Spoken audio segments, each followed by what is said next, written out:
নমস্কার বন্ধুরা, অপুর রান্নাবাটি চ্যানেলে আপনাদের স্বাগতম। আমি নিয়ে এসে গেছি আজকে একটা খুব চেনা মাছের রেসিপি নিয়ে। কী বলুন তো বন্ধুরা, সবসময় তো রুই কাতলা ইলিশ তো হয়, মাঝে মাঝে তো এই মাছটাও আমরা খেতে পারি। এটাকে বানাতে হবে ভালো করে তেল তেল ঝাল ঝাল করে। এই মাছের নাম হচ্ছে ভোলা মাছ। আপনারা চেনেন বন্ধুরা? যদি চিনে থাকেন অবশ্যই জানাবেন। এই মাছ খেতে দুর্দান্ত স্বাদের লাগে যদি ঝাল ঝাল করে কষা করে বানানো যায়। আপনারা কীভাবে বানান অবশ্যই জানাবেন, আর আমি যেভাবে বানাচ্ছি সেটা দেখে নিন। প্রথমে মাছগুলো ধুয়ে পরিষ্কার করে নিয়ে তাতে ভালো করে একটা একটা করে মাছ নিয়ে নুন হলুদ মাখিয়ে নিচ্ছি। দিয়ে কড়াইতে সর্ষের তেল গরম করে নিচ্ছি। তেল গরম হয়ে গেলে একটা একটা গোটা গোটা মাছ দিয়ে ভালো করে ভেজে নেব।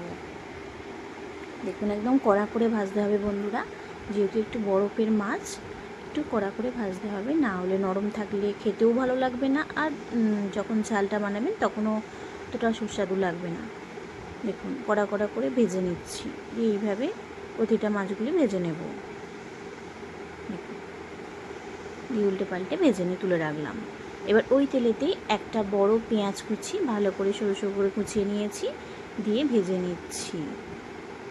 সবসময় একঘেয়েমি রুই কাতলা মাছ খেতে খেতে যখন বোর লাগে তখন মনে হয় একটু এই স্বাদেরই ধরনের সামুদ্রিক মাছ খেতে ইচ্ছা করে।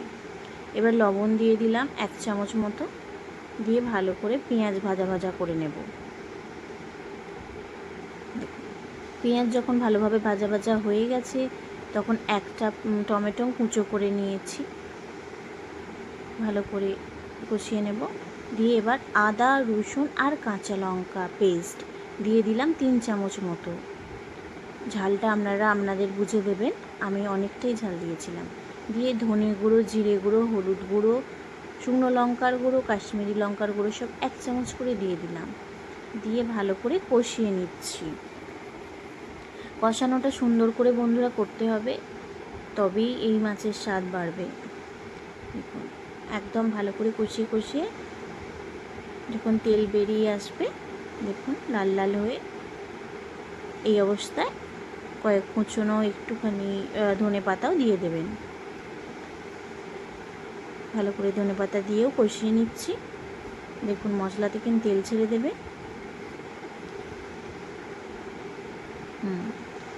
তেল ছেড়ে দিয়েছে। এবার ওই অবস্থাতে হালকা কুসুম জল আমি কিছুটা পরিমাণ দিয়ে দিলাম। এইটা খুব বেশি ঝোলও রাখা যাবে না, আবার খুব বেশি শুকনোও করা যাবে না, একটা মাখা মাখা মানে মাছের কারিটা হবে।